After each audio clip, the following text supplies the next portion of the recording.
Are you looking for advice on how to start a craft business? If you are, you're definitely in the right place because in this video, I'll be giving you a step-by-step guide on how to start a craft business.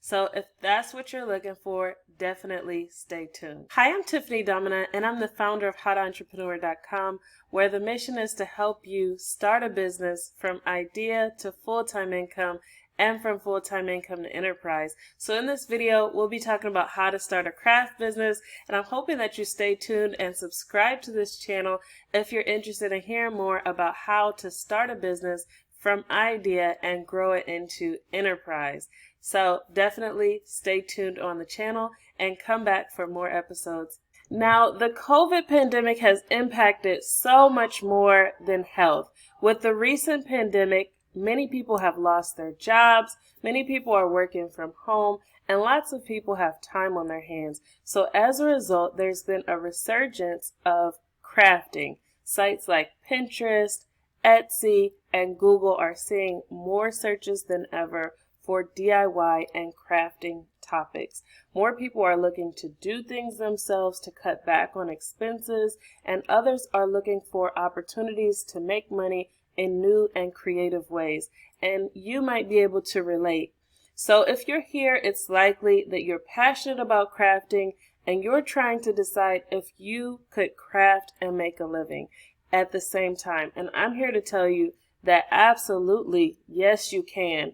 So in this video, I'll be answering some common questions about craft businesses like, can you make money crafting? How do you make money crafting? Can a craft business be profitable? And how to get started with a craft business. So I'm hoping that my answers to these questions is really helpful for you and that it helps you to decide what to do next to get your craft business to the next level. So let's jump right in. First, I want to answer, what is a craft business? So the craft industry includes anything that's handmade. So it's a wide range of products. A craft business is any person or organization that takes handmade products and makes money from them. So crafting hobbies include scrapbooking, handicraft, sewing, knitting, crochet, embroidery, cross-stitch, needlework, painting, drawing, calligraphy, woodworking, quilting, weaving, beadwork, and lots more than that. And so a lot of times you'll see things that are considered crafts to be done as a hobby. And so I want to make the differentiation between what's a hobby and what's a business. Now, a hobby is something that's done for personal satisfaction, and it's done at the frequency that you want to do it. So whenever you're inspired, you may decide you want to go ahead and craft. Now, a business is different than that because you're doing it based off of the demand of the market, the demand of your customers, and you're doing it to satisfy others. And when it's like that, it requires more discipline, more regiment, more schedule. And you're doing that because you want to profit and make money. So a hobby is done for personal satisfaction. It's no profit that you're really looking for. You don't care really how much money you make. You just want to do it for enjoyment. But once you decide to convert it to a business, then you have to do it at a consistent basis so that people can rely on you. People can know what to expect from you, and your customers will continue to return because they know that they can get great crafts, handmade products from you. So that is a strong differentiation I want to make. Now, as an example, if you like to sew, you may sew things that you like and do it whenever you like. But when you decide to convert a hobby into a business, it comes with that additional discipline like we talked about. So you have to create at the pace of the market demand versus as often as you want or whenever you're inspired. And it's very customer centric with your product development focus.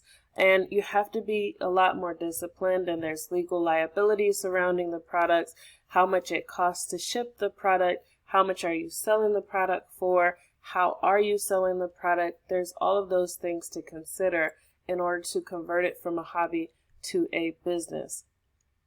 Now, there are two different schools of thought when it comes to how to build a craft business or how to start a craft business.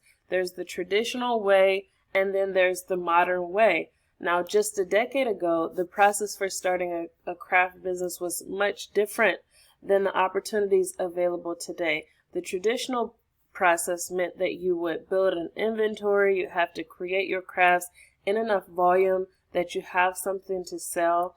You would have to find venues. You might be looking for trade shows or retail stores or flea markets and other places that you would sell your handmade products. You would have to manage the fulfillment of clients after you've built the inventory and found the venue.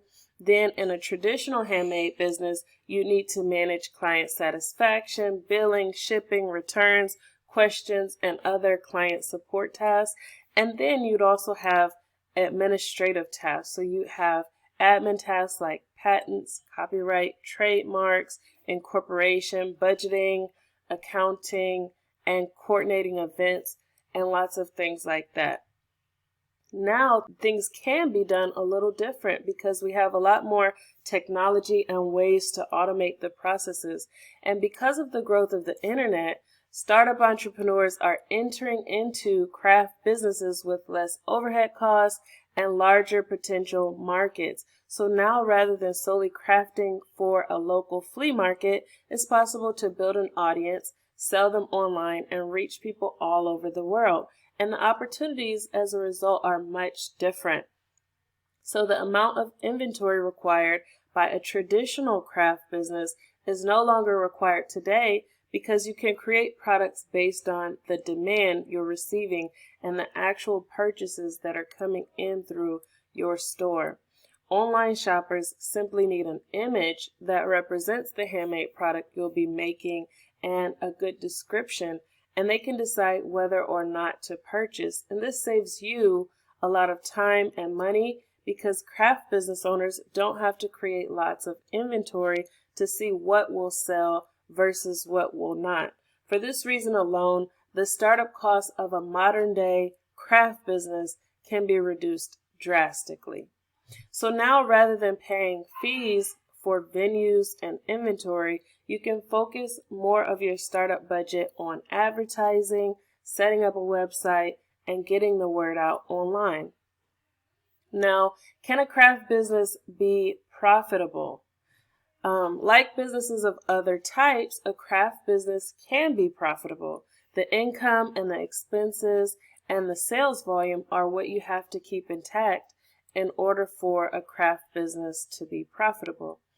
Now, if you are paying attention to your math and you make sure that your income is higher than your expenses and that you are getting enough sales volume to create that income, then you can definitely have a profitable business. So for example, let's say your craft business earns $5,000 a month in sales when you sell 50 of your woodworking craft kits. You spend $2,500 on website hosting, advertising, materials, equipment, processing fees, and shipping, which leaves you with $2,500. So after you pay yourself $2,000 and you pay your taxes of $250, then your profit would be $250, and that's what you have left. So it's totally possible, but you have to be willing to do a budget, and I have another video on budgeting that you may want to check out. You also have to be disciplined, you have to put in the work, and you have to make good financial decisions. So yes, you can definitely have a profitable craft. Now, I also like to share successful craft business stories because I know it can be really inspirational and it can help you to really decide like how a craft business can work for you. So here are a few successful craft business stories that you can take a look at and be inspired by. There is Laura Burton from Mom Envy, and she has 4,000 to 6,000 people coming to her website every single day, and from that she has 100 to 400 people signing up to her email list daily, and that makes her over $2,000 in monthly income. So despite the fact that her blog earns significantly less per visitor than the norms, she still makes $2,000 per month, And considering the amount of visitors to her website, she's working to improve that so that she can monetize her website better and get better results. So this is a cool story that I found of a craft business owner.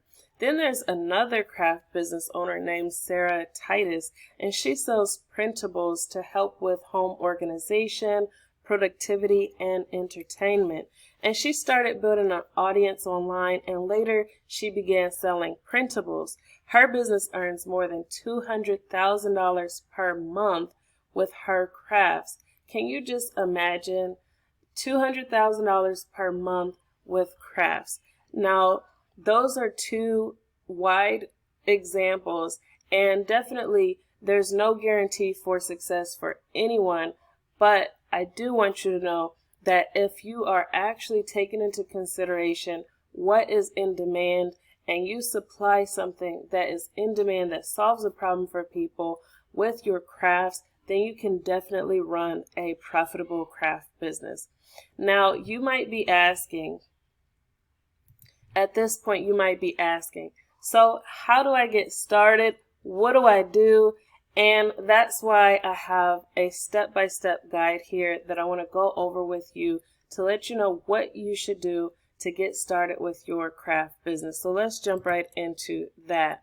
So first, you want to choose a niche. It's important to decide who you'll be helping with your crafts. Are you going to be making crafts for senior citizens? Are you going to be making crafts for toddlers? Are you going to be making like coloring book pages for toddlers? Or are you going to be making motivational coloring pages for adults? So you really have to decide that, because definitely those are two different target audiences. You wouldn't want to give an adult a coloring page that has alphabet letters on it. So really you have to choose who your niche is, because that will help you when you are doing your marketing to create posts that would generate the right audience, to create social media buzz that would generate the right audience. And it's very difficult to try to generate an audience of both. So in the beginning, it's best to just choose one niche, one audience, and then to focus on gathering them, and then you can create a very tailored product for that audience, and you can expand onto that. So definitely make sure to consider that. And I have a post here at How to Entrepreneur on website niche ideas. I also have a video on the YouTube channel with website niche ideas, so that's something that you can take a look at if you're interested. Now, after you have chosen your niche, you want to build your website. And so it's important to build a website that can help you to grow your audience, because your website serves kind of like your storefront. So like we talked about the traditional business versus the modern business, with the traditional business, you might show up at a trade show and you would have people come to your table, and then you would introduce your crafts to them. Now, when you're online, you would have to have somewhere for those people to go. Yes, you can use Facebook. Yes, you can use Twitter. Yes, you can use YouTube. But those platforms are not platforms that you own. And so it is possible that at any point you can be banned from those platforms. And it's really just best to have your own website and build your own email list where you can keep contact with your customers at a higher percentage of engagement. When you post on Facebook or YouTube or any other platform, it only goes out to a percentage of people who follow you or subscribe to you. But if you can get them to your website and on your email list, then it's much higher open rates and much more likely that you'll be able to keep communication with them. That is my recommendation for that. Build your website. So I have a roadmap within the Enterprise Builder membership that shows you exactly how to set up your hosting, how to set up your domain name, and all of those things if you'd like to know how to set up your website. And within the Enterprise Builder membership, you can definitely reach out to me, ask questions, and various things like that. So take advantage of the Enterprise Builder membership. I'll leave a link in the description box below where you can get the Business Growth Framework e-course and the Enterprise Builder membership and test it out for free. So definitely check that out. But step number 2 is to build a website. So with your website, you'll be able to at some point add the checkout buttons and add a shopping cart and all of those different things that enables people to come to your website, take a look at your crafts, and to check out and buy. So this is important. Now, number 3, you want to monetize your website. And we talked about this briefly by having your checkout buttons, your shopping cart, all of that, so that you can sell your crafts. As a craft business owner, you have to think like a small business owner. Small businesses have products and services that they sell, and whether they're their own products or whether they're someone else's products. So once you have your website built, you have to make it clear what you sell so your website visitors can make purchases. I suggest that you diversify, and there are lots of different ways that craft businesses can make money. And we talked about some of the more successful craft businesses previously, but some of the craft businesses don't solely make money just from selling their crafts. They might make money from physical products. They might also sell affiliate products. They're selling products for other people and they're getting commissions for those referrals. They might also find sponsors. So maybe, for example, they make birdhouses and they do YouTube videos about making birdhouses, and they commonly get their materials from Home Depot. So maybe if they have a sizable audience, they can actually ask Home Depot to be a sponsor. And Home Depot may want access to their audience and would be more than willing to sponsor them as a form of advertising for them. So you can also work with sponsors as another way to monetize your business. You can sell digital products like courses on how to do crafts that you specifically specialize in. You can sell services. So maybe instead of making birdhouses just for everybody, you can make customized ones or something like that. And that can be a service that you offer. Or maybe you can sell blueprints or something customized, and that could be a service that you offer. Or consulting. You can consult with people about how to do what it is that you specialize in. And you can also offer advertising. So once your website gets to the point where it has a certain amount of traffic, then it's also possible that you can add ads onto your website and get fairly passive income from ads. Now, diversification is really important because you just never know what's going to happen. And maybe there's a trending product like the fidget spinner, and you've created this fidget spinner and it's really trending and doing well, but you don't know if it's going to be a long-lasting trend. And what we know about the fidget spinner is that it rose and it came back down. And so when you have diversification, it helps to hedge your bets so that when you have a product that's really trending and doing well, you can also have other things that might also be doing well. And if one thing ends up changing or the demand goes down, then you have something else that can still secure your cash flow. So these are the options: the physical products, affiliate products. You can use affiliate marketing to validate products or to make an extra income. Sponsorships, digital products, services, and advertising. Now, number 4, after you've decided how you want to monetize your business, you want to start creating content. Now, this is if you want to solely rely on the internet to bring customers for you. When you are marketing online, the way to meet new people is really to type information out there. So you either have to private message people on places like Facebook or Messenger or Twitter, and that's a very individual process. Or you have to engage in like groups or post on social media, or you can actually create content that's in responses to what people are looking for online. So search engines like Google actually have information about how often people are searching for certain phrases and how many people are providing the answers to those search queries. And what I do for my business is respond to those search queries. When people are entering information that is relevant to my specialty, then I will make sure to create articles around that information that's in demand. And then that causes Google to send people to my website for that answer. And when they come to my website, it can turn into large volumes of traffic that can be somewhat passive at points. So of course, you can do other marketing methods. You can hand out flyers, you can do business cards, you can do a variety of other things.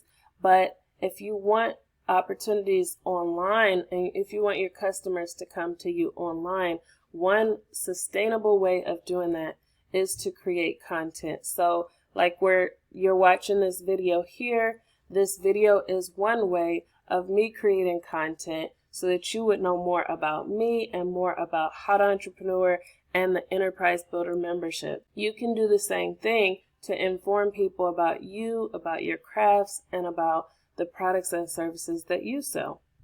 So once you have your website built and your monetization strategy figured out, then you would start creating content. You can create your about page, your privacy policy, and then your blog post so that you can attract people to your website. You can share your blog posts on social media. You can share your blog posts in the search engines and optimize them for searches, and the combination will bring traffic to your website. And as a result, you would begin to build an audience. So as you're creating this content and you're sharing it with people who need it, it builds trust. It demonstrates a portfolio of yours. And when you have things for sale, it gets attention and trust and interest that develops and translates into sales and income. So this is really key. Another way to build your audience is we talked about having an email list. So you definitely want to have the option of either converting to a sale or converting to your email list. And so that's number 5. Now, number 6, after you've built an audience, then you want to incorporate, because you don't want to maintain the higher tax bracket and you don't want to maintain higher legal liability once you start getting sales coming in. So for this reason, it's important to incorporate to help mitigate some of the legal and tax liability. It's not necessary for you to do it before you have sales coming in, because most of the time you don't have a lot of property or legal liability or other things that would require incorporation. So in most instances, after you have sales coming in, then that's when you would want to incorporate. And for that, you can use a service like InkFile. So you can go to howtoentrepreneur.com/InkFile. That is an affiliate link. So if you use that, I would get a commission at no additional cost to you. But InkFile has free plans where they'll help you incorporate, and they also have paid plans where they will help you to incorporate your business. They'll do the paperwork for you, and they will file for you regardless of what state you're in. So that's something to consider. Okay, so number 7, after you've incorporated your business, and this is something that you can do like interchangeably. It's not necessarily that you have to do it in this exact order with number 7, but you definitely at some point want to add e-commerce capabilities to your website. So when you have an audience and you have products that you want to sell from your website, then you have to have e-commerce functionality. This means people have to be able to shop and check out from your website.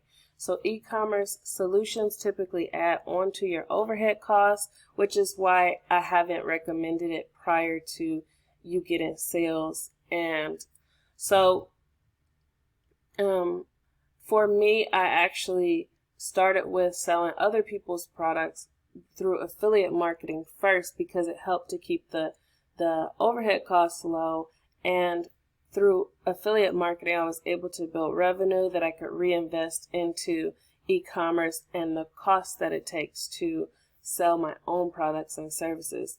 So that's something that you can consider if you're starting out with a lower startup budget, but at some point you definitely want to add e-commerce capability. So here I recommend Shopify or Samcart or Podia, and I'll leave information to get to this post and also below the video where you can see my reviews of these 3 different platforms so you can decide which one might be most appropriate for you.